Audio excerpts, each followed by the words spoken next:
하나님 말씀 보겠습니다. 하나님 말씀은 사도행전 9장 1절부터 15절까지 교독하겠습니다. 사울이 주의 제자들에 대하여 여전히 위협과 살기가 등등하여 대제사장에게 가서 다메섹 여러 회당에 갈 공문을 청하니 이는 만일 그 도를 쫓는 사람을 만나면 물은 남녀하고 결박하여 예루살렘으로 잡아오려 함이라. 사울이 행하여 다메섹에 가까이 가더니 후련히 하늘로서 빛이 저를 둘러 비치는지라. 땅에 엎드려서 들음에 소리 있어 가라사대 사울아 사울아 내가 어찌하여 나를 핍박하느냐 하시거늘 대답하되 주여 니시나이까 가라사대 나는 내가 핍박하는 예수라. 내가 일어나 성으로 들어가라 향할 것을 내게 이를 자가 있느니라 하시니 같이 가던 사람들은 소리만 듣고 아무도 보지 못하여 말을 못하고 섰더라. 사울이 땅에서 일어나 눈을 떴으나 아무것도 보지 못하고 사람의 손에 끌려 다메섹으로 들어가서 사흘 동안을 보지 못하고 식음을 전폐하니라. 그때 다메섹에 아나니아라 하는 제자가 있더니 주께서 환상 중에 불러가라사대 아나니아야 하시거늘 대답하되 주여 내가 여기 있나이다 하니 주께서 가라사대 일어나 집 가라 하는 거리로 가서 유다 집에서 다소 사람 사울이라는 자를 찾으라. 저가 기도하는 중이다. 저가 아나니아라는 사람이 들어와서 자기에게 안수하여 다시 보게 하는 것을 보았느니라 하시거늘 아나니아가 대답하되 주여 이 사람에 대하여 내가 여러 사람에게 듣사온즉 그가 예루살렘에서 주의 성도에게 적지 않은 해를 끼쳤다 하더니 여기서도 주의 이름을 부르는 모든 자를 결박할 권세를 대제사장들에게 받았나이다 하거늘 주께서 가라사대 가라. 이 사람은 내 이름을 이방인과 임금들과 이스라엘 자손들 앞에서 전하기 위하여 택한 나의 그릇이니라. 아멘. 중직자는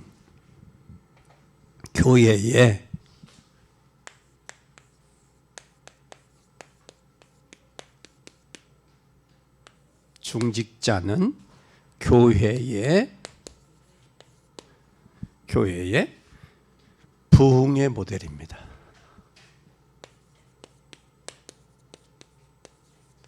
모델.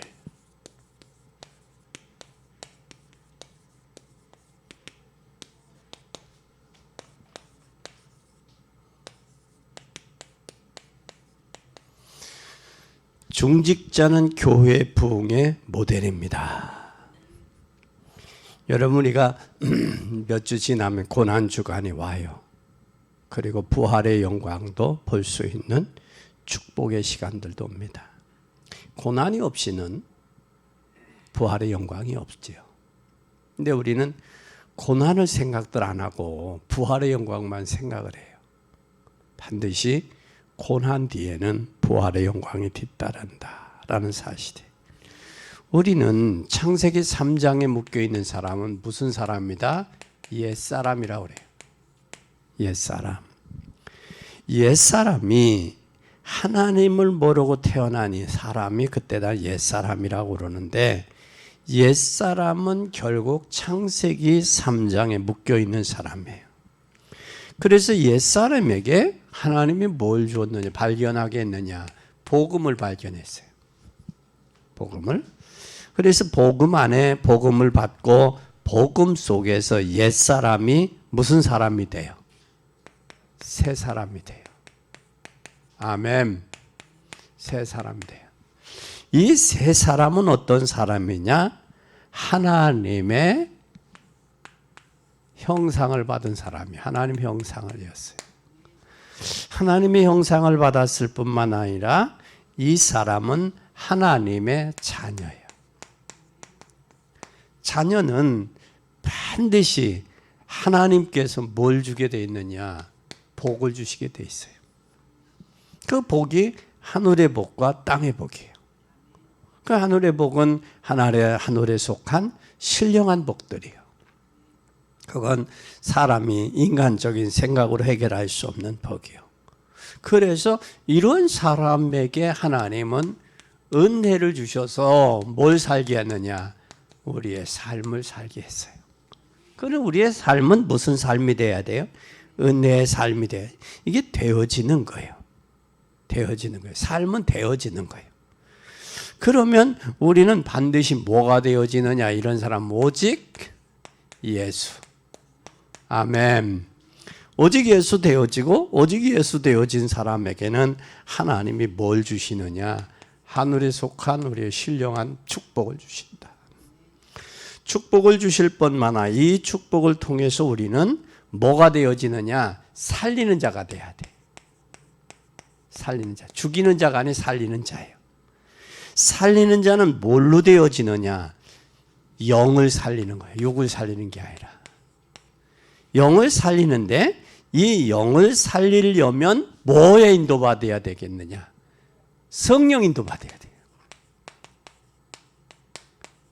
그래서 우리의 삶이 은혜 안에서 성령의 인도받는 삶이 돼야 된다.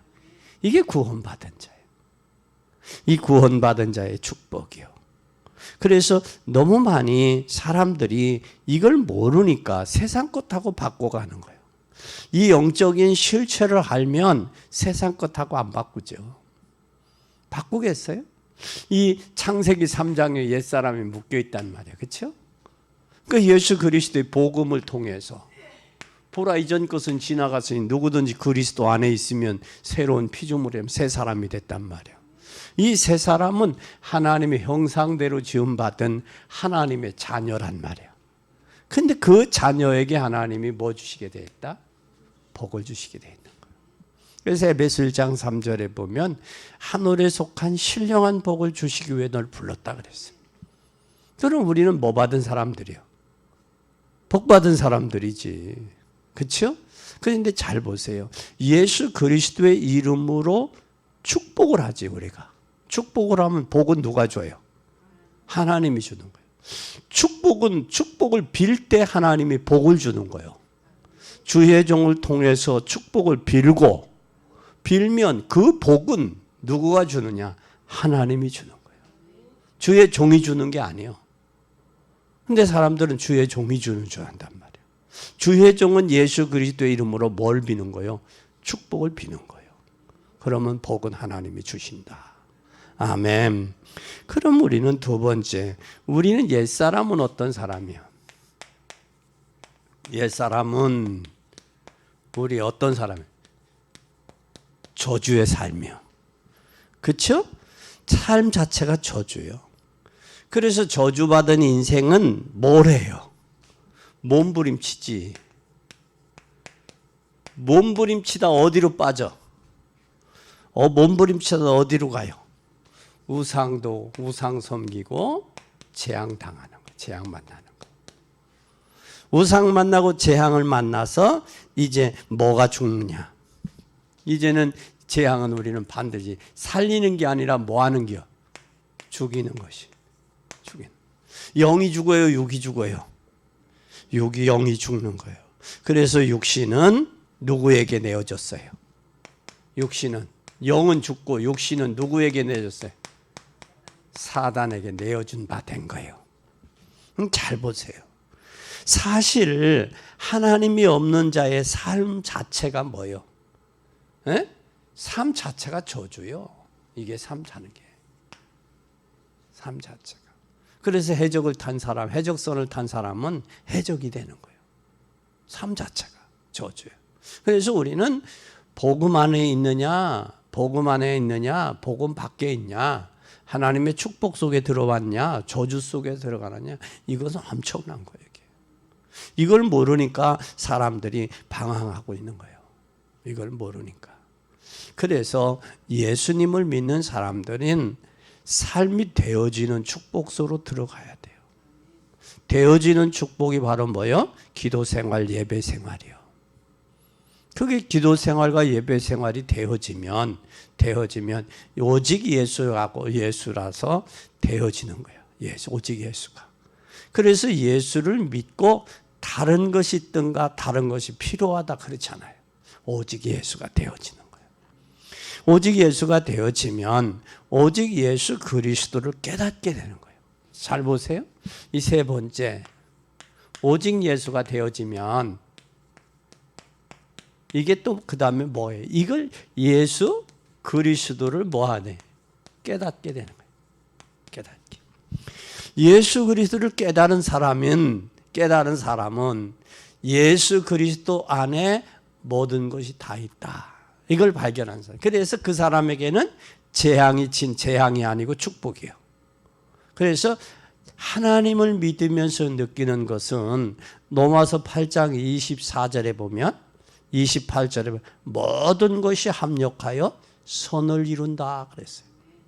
그럼 모든 것을 통해서 하나님의 최고의 것을 주신다라는 사실이에요. 그래서 문제와 사건 앞에 무너질 필요가 있어요, 없어요? 없다고. 없어요. 요번에 나이 60이 넘어서 주인이 이사 가라고 그러니까 마음에 열을 받았어요.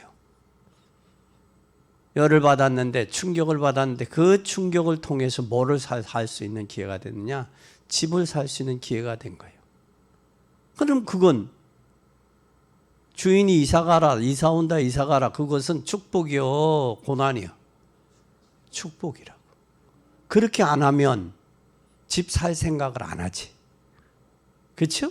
그러니까 우리는 예수 안에 있는 사람들, 복음 안에 있는 사람들, 예수의 생명 안에 있는 사람들은 고난이 축복이야.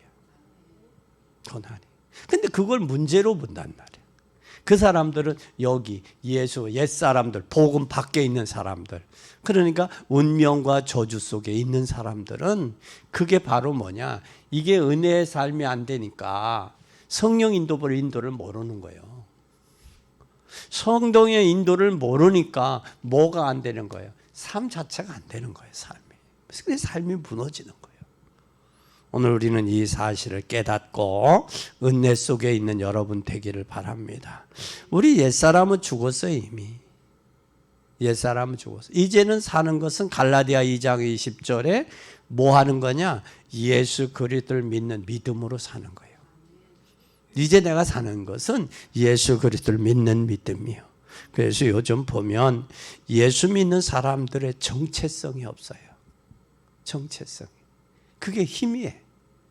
그러니까 삶도 희미하고 문제와 고난과 어려움이 와도 희미한 거예요. 우리는 문제와 사건과 고난이 와도 나는 하나님의 자녀. 하나님의 역사는 누구를 위해서 움직이냐? 하나님의 자녀를 중심으로 역사를 움직이고 계시다. 이걸 잘 봐야 돼요. 그래서 하나님이 없는 개인, 하나님이 없는 단체, 하나님이 없는 나라 무너질 수밖에 없어요. 무너질 수밖에 없어요. 재앙과 저주 속에 들어갈 수밖에 없는 거예요. 우리는 하나님 믿음 안에 있어요. 복음 안에서 예수 그리스도의 십자가의 대속의 은혜의 삶이 돼야 돼요. 이 사실을 깨닫는 여러분 되기를 예수님의 이름으로 간절히 축원합니다. 그래서 하나님은 시대마다 역사를 이루실 때 누구를 먼저 축복하셨냐? 중직자를 먼저 축복하셨어요. 누구를 먼저 축복했어요? 중직자. 잘 보세요. 중직자를 먼저 축복하셨어요. 하나님은. 뭐 할 때? 시대마다. 그러면 중직자를 축복했는데 잘 보세요. 출애굽기 3장 16절이 누구요? 하나님이. 홍해 바다를 열기 전에 먼저 누구들에게?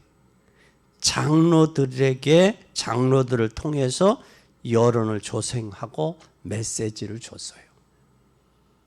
가서 백성에게 아뢰라. 백성에게. 진중에 다니며 유사들에게 알려라.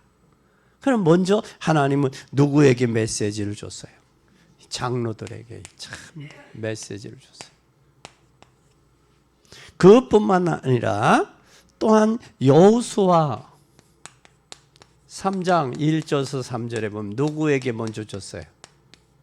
진중에 유사들에게 먼저 줬어요. 유사에게.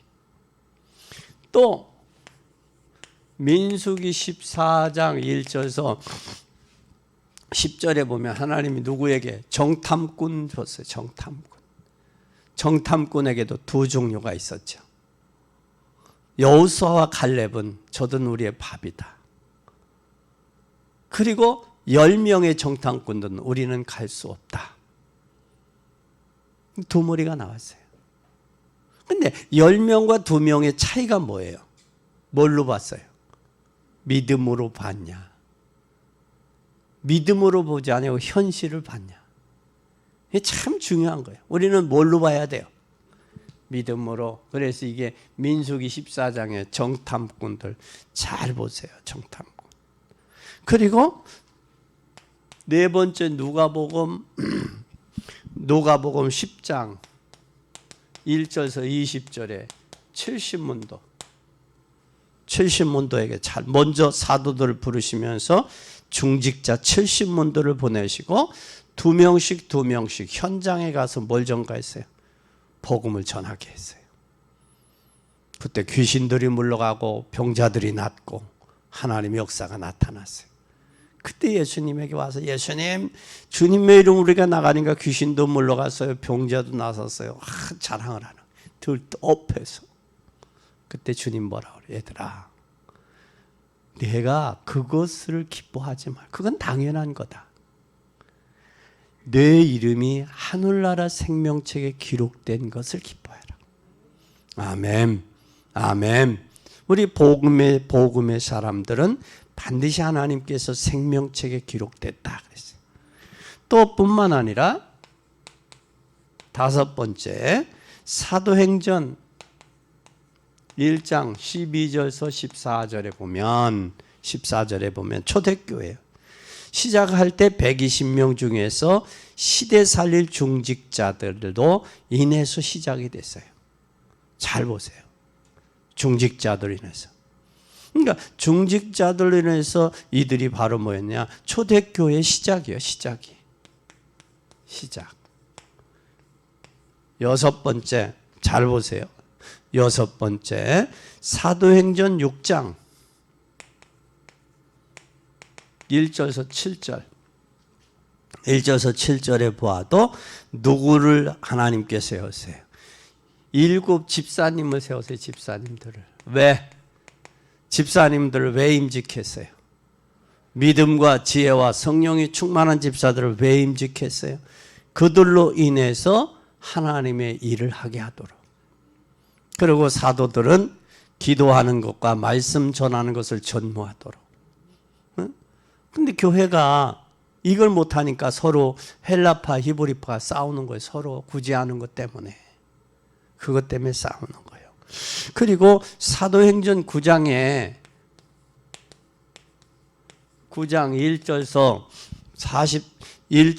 43절에 보니까 하나님이 누구 중심으로 되어지느냐. 잘 보세요. 중직자 중심에 뭐가 세워졌어요? 전도 조직이 세워졌어요. 그래서 사울을 꺾는데 하나님이 누구를 세워놨어요? 아나니아를 세워놓으신 거예요. 그러니까 하나님이 전도자가 준비되면, 조직이 준비되면 하나님이 사람들을 붙인다는 사실이, 이걸 알아야 돼요. 붙여요. 이 붙이는 역사가 나타납니다. 그리고 사도행전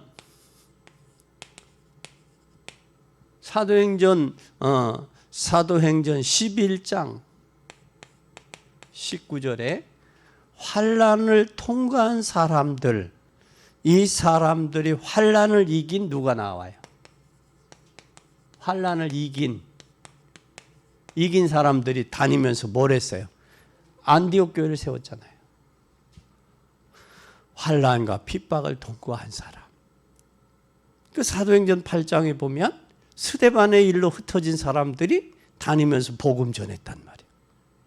그러니까 사도행전 11장 19절에 환난을 통과한 사람들을 통해서 안디옥 교회가 세워진 거예요. 안디옥 교회가. 그리고 13장 1절에 잘 보세요. 사도행전 13장 1절에 누가 세워졌어요? 선교에 동참한 중직자들이 세워진, 선교에 동참하자.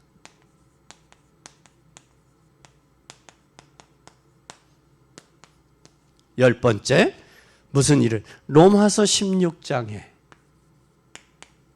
1절에서 27절에 이 중직자를 중심으로 세계 뭘 했어요? 복음화가. 아멘. 그러면 하나님이 누구를 먼저 축복하지 않을 수 없어요? 중직자를 축복하지 않을 수 없는 거예요. 근데 우리가 축복 받아야 돼요. 받아야 돼요. 육신적으로도 축복받아야 되고 영적으로도 축복받아야 돼요. 당연하죠. 하나님은 중직자들에게 축복하셔서 이 일을 하게 하시는 거예요. 그래서 오늘 제목이 중직자는 교회의 뭐다? 부흥의 모델이다.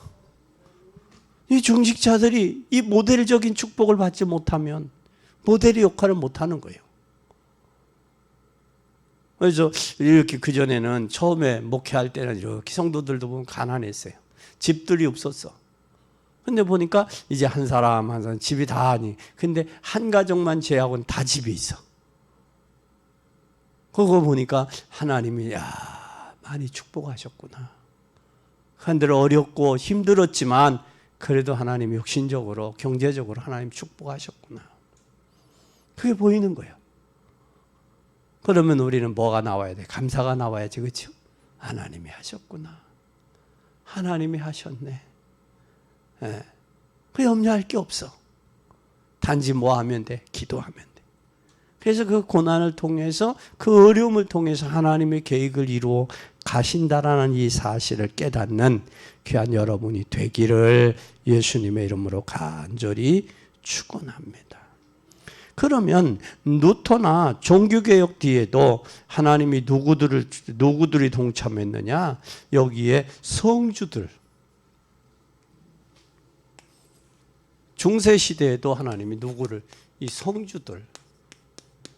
성주들을 통해서 뭐 하게 하셨냐? 종교개혁하게 한 거예요. 종교개혁에 동참하게 했어요. 이때 이 성주들을 통해서 하나님은 뭘 했느냐? 이것을 통해서 하나님의 역사를 이루었다라는 사실이에요. 그리고 중직자도 그랬을 뿐만 아니라 하나님은 누구도 루터 시대도 루터 이후에 500년 동안 전도가 드문불출했어요. 전도가. 근데 루터 이후에 500년 동안 전도가 없었는데 이제는 뭐가? 전도 운동을 뭐하는? 회복하는 역사가 나타나는 거예요.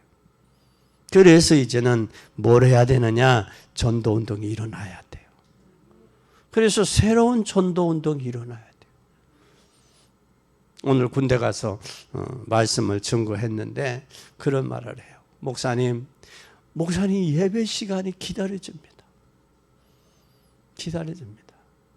목사님의 설교 그 예배 시간이 기다려지고 설레어져요. 그러면서 집사님 한 분이 뭘 갖고 왔느냐면 목사님 강단에 올려놓으셔야 돼 하고 비타민 C하고 커피를 하나 가서 캔 커피를 갖고 오셨어요. 집사님 잡수세요 했더니 아니에요 목사님. 목사님 드리고 싶어서 강단에 올려드리고 싶어서 내가 사왔어요. 그러면서 목사님 수요 예배가 기다려집니다. 그 군대 안에는 어떤 현상이 있느냐면 훈련소에서는 훈련병 중심의 설교가 나가니까 늘 새로운 것들만 나가. 그러니까 신앙생활 오래 한 사람들은 말씀이 뭐야지? 그 기초가 전부인데 그게 싱겁게 들리는 거예요. 싱겁게. 그 이해가 가죠. 그래서 신앙생활이 군인들에게 이 애로사항을 내가 안다. 그 부분에. 그래서 사실적인 메시지가 저들에게 전달돼야 되겠구나. 그래서 어떻게 보면 기본이 전부인데 기본이 그들에게 새로운 각도의 기본의 메시지가 전달돼야 되겠다 한 생각을 오늘 새로 깨닫게 돼요. 우리는 반드시 보세요. 성주를 통해서 하나님께서 종교개혁을 하게 하셨어요. 성주들의 도움이 없었으면 못했지요. 그리고 루터 이후에 종교개혁 전도운동이 문외해졌는데 이제 전도운동이 일어나는데 이때가 사실적인 복음이 증거돼야 될 때다. 사실적인 복음. 그러면 우리는 꼭 기억할 게 있어요.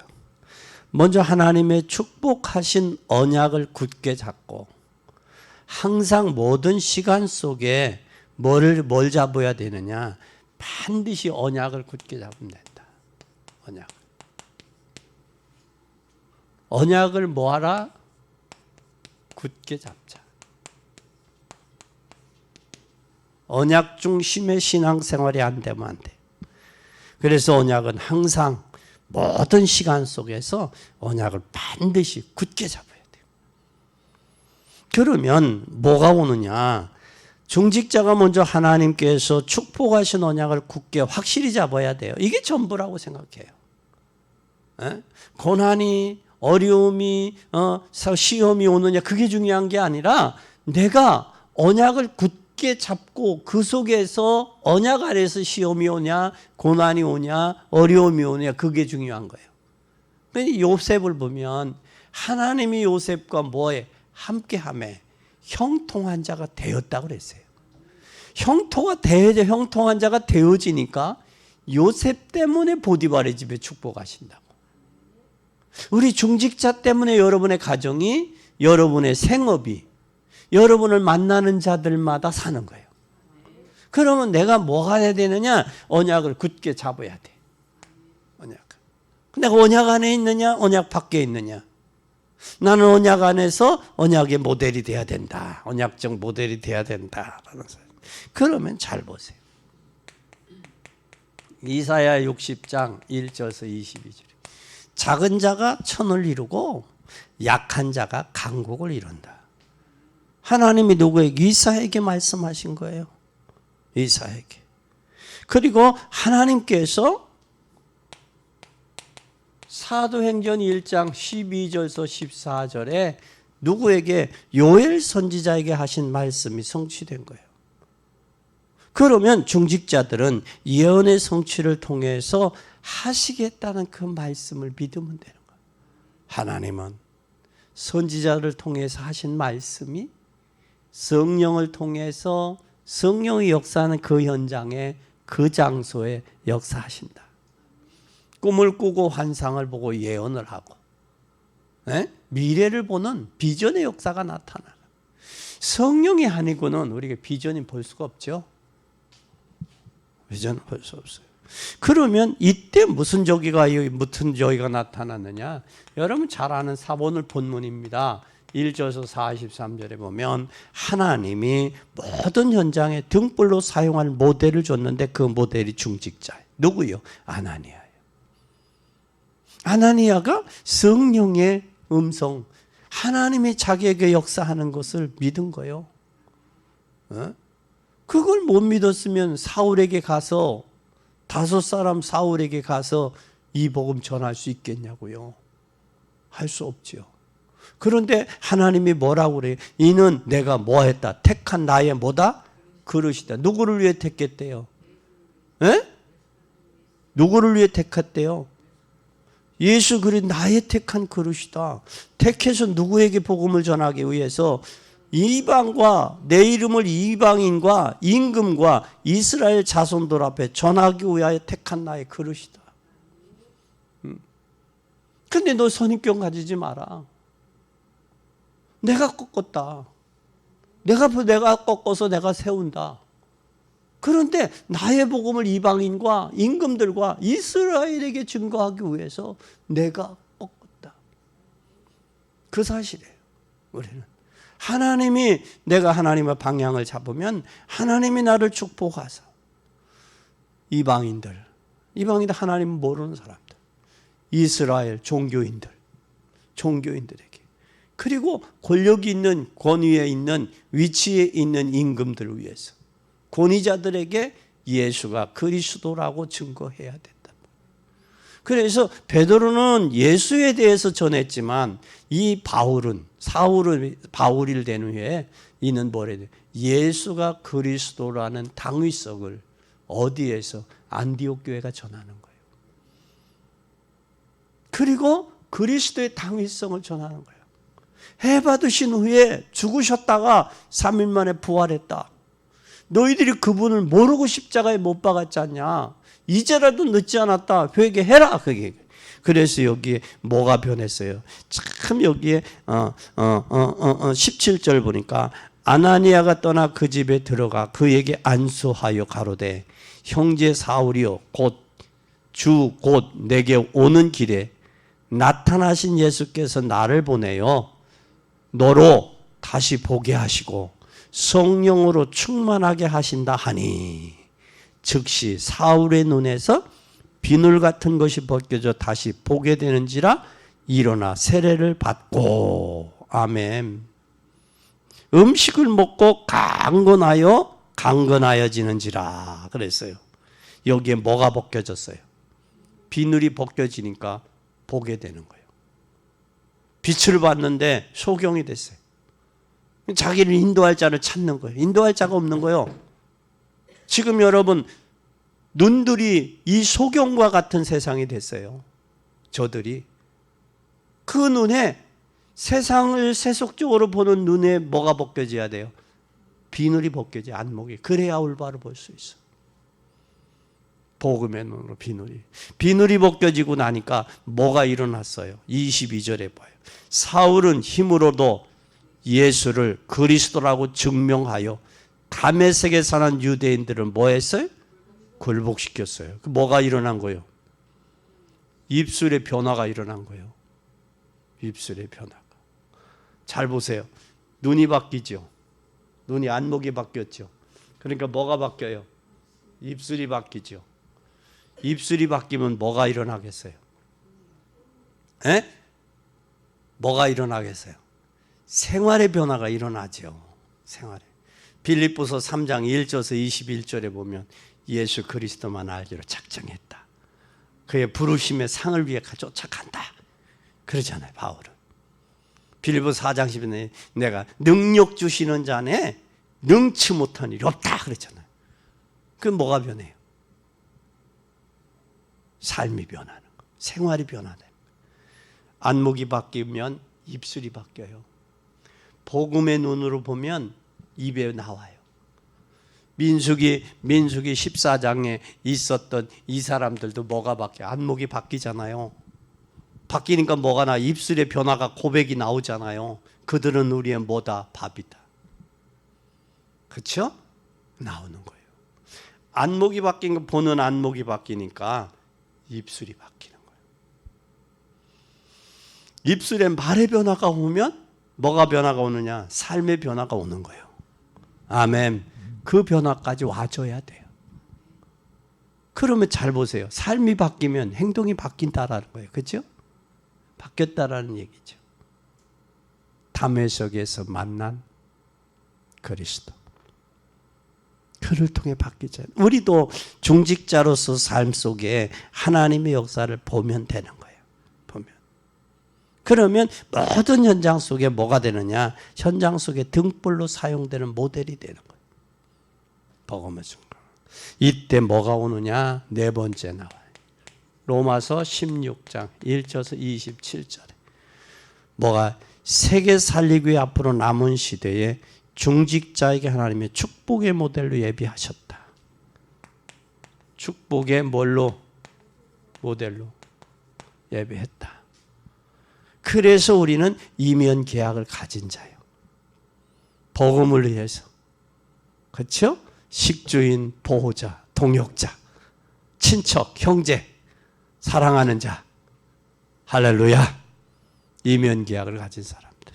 이면 계약을 가졌을 뿐만 아니라 오늘 우리는 다섯 번째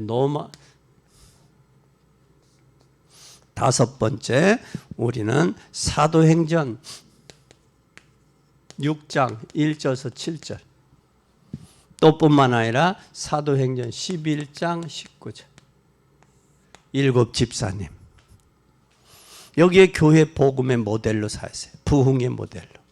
초대교회를 세운 중직자를 통해서 시대적인 제자가 일어났죠. 하나님께서 세우셔서 하나님께서 그 일을 하신 것이에요. 그리고 안디옥 교회에서 집중적인 훈련을 받은 거예요. 그래서 안디옥 교회 같은 교회가 우리 교회는 안디옥 교회 같은 교회가 돼야 돼요. 전도와 선교 그리고 후대들을 세우는 그런 교회가 돼야 돼요. 예. 그러려면 우리는 그런 성도들이 돼야 되겠죠. 그렇게 될 때 하나님이 뭐 하시느냐? 사도행전 11장 28절에서 30절에 무슨 축복을 하시냐? 경제의 축복의 문을. 천하의 기근이 들었지만 안디옥 교회는 그렇지 않잖아요. 그래서 안디옥 교회에서 뭐를 했어요? 하나님이 축복하신 이유가 있어요.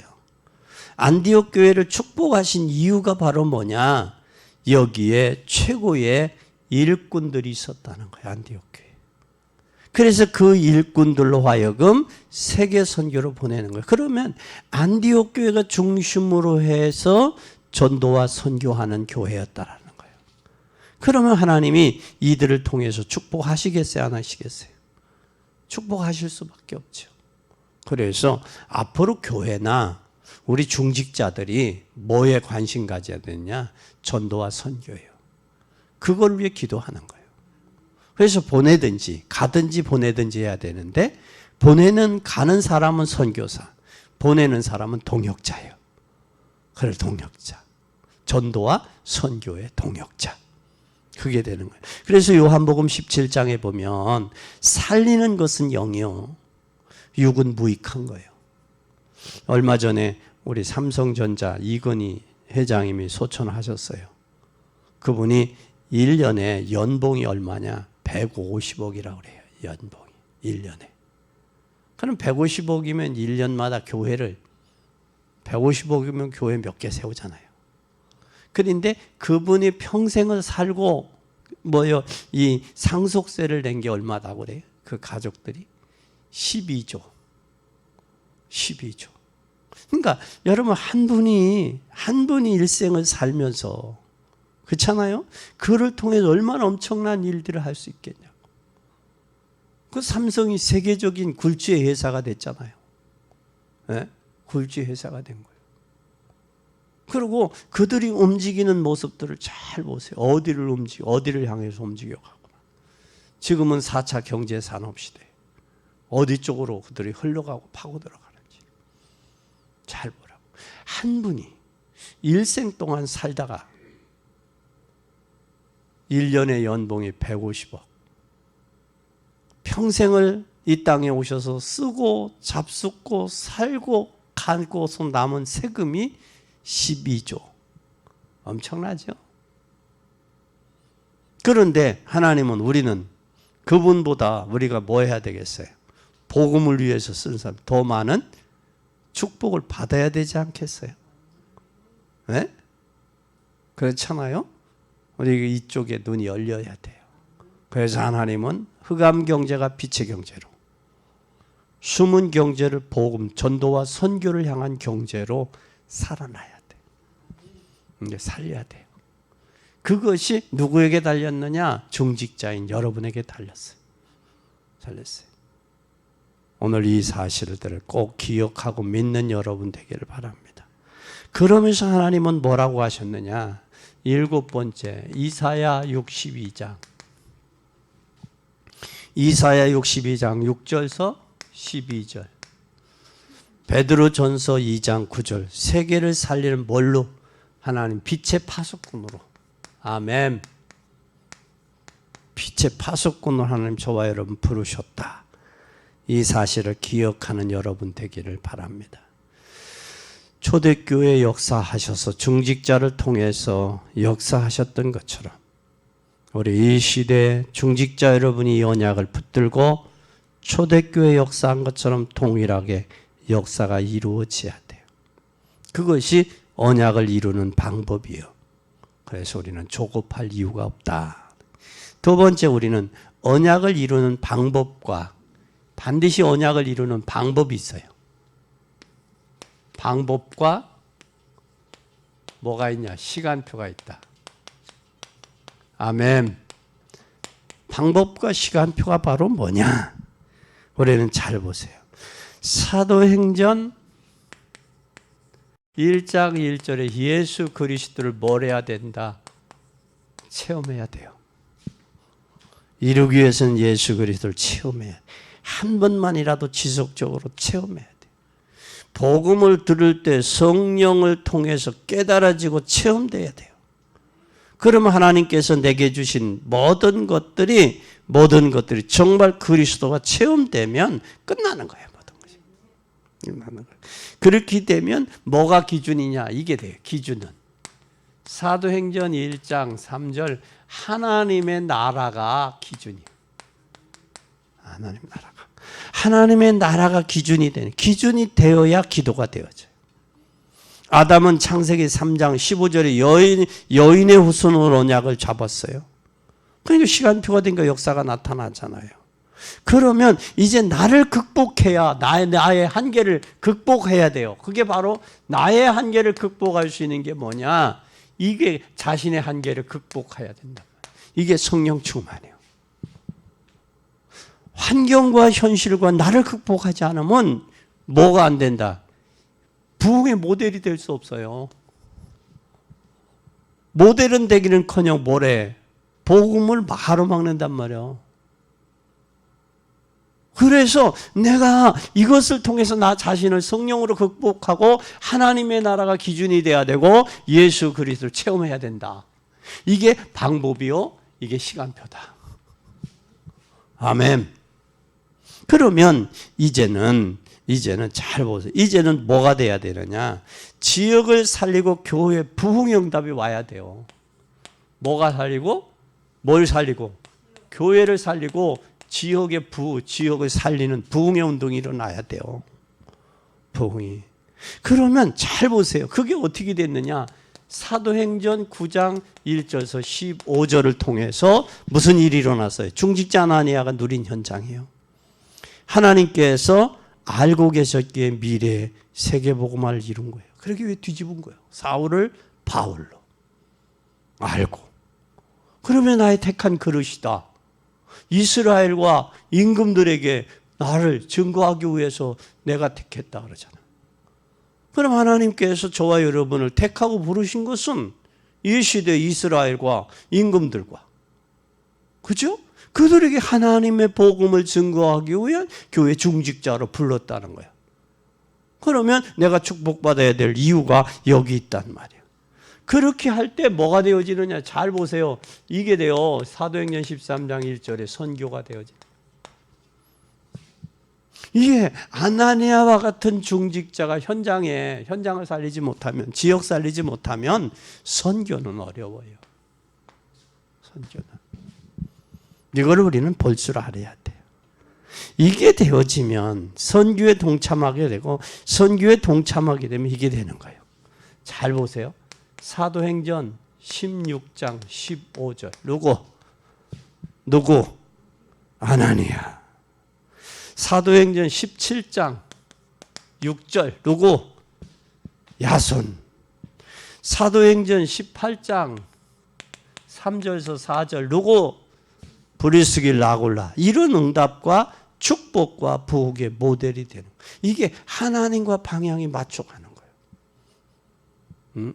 그래서 이 모델이 되면 하나님의 축복의 방향은 누가 맞추느냐? 하나님이 쓰시고 하나님 맞춰서 역사하시는 거예요. 아멘. 이걸 우리는 볼 수 있어야 돼요. 이 역사를 볼 수 있기를 바랍니다. 네 번째는 결론입니다. 우리는 어떻게 돼야 되나? 결론이요. 결론은 중직자 렘넌트가 회복해야 21세기의 최고의 과제예요. 최고의 과제가 뭐냐? 결론.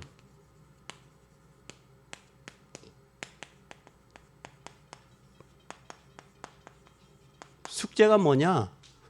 중직자가 회복이 돼야 돼요. 네? 렘넌트 회복이 돼야 돼요.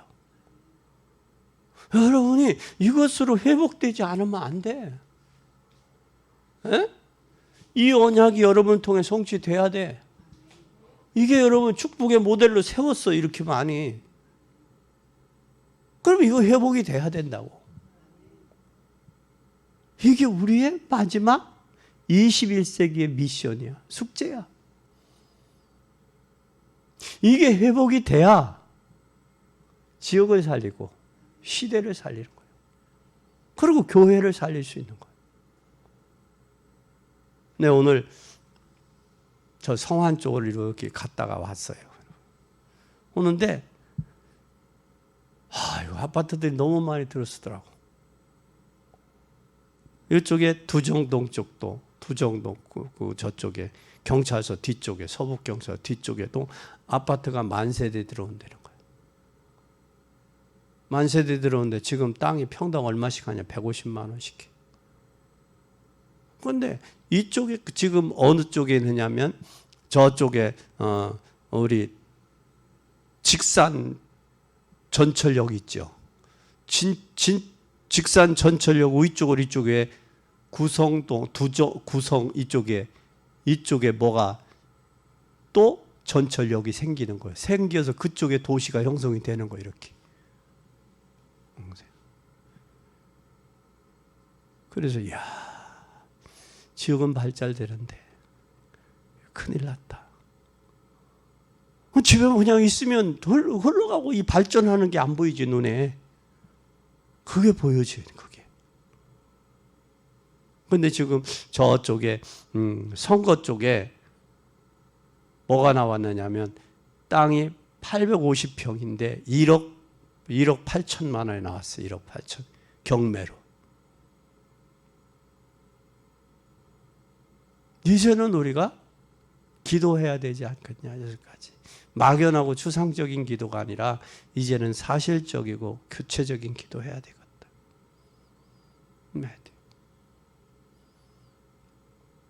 지금 저쪽에 KT 역사 앞에 거기에 그 아파트에 10층짜리 그 10층에 아파트가 났는데 지금 얼마냐? 3억 7천.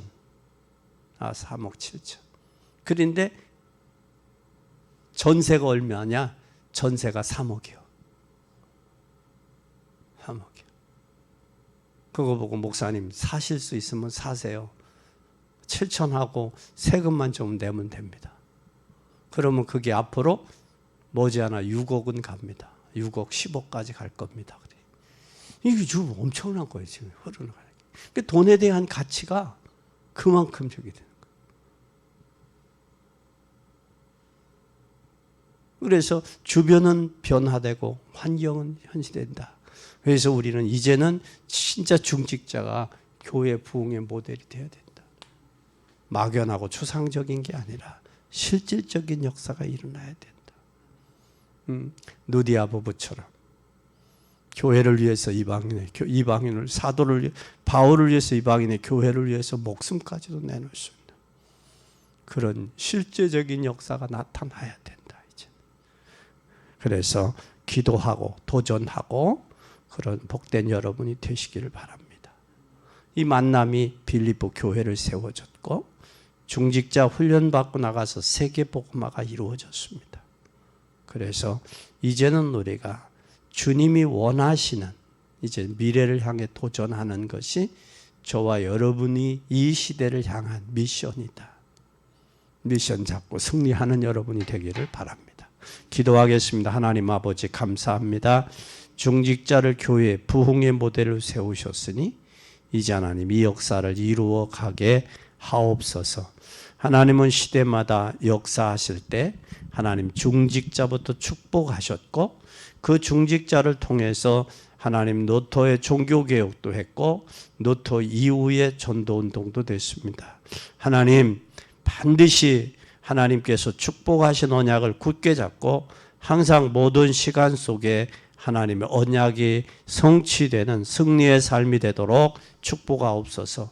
그리고 이 언약을 이루는 방법이 하나님 반드시 예수 그리스도를 체험하고 하나님의 나라가 이루어지는 게 기준을 삼고 기도하며 나를 극복할 수 있는 성령 충만의 힘을 허락해 주시옵소서.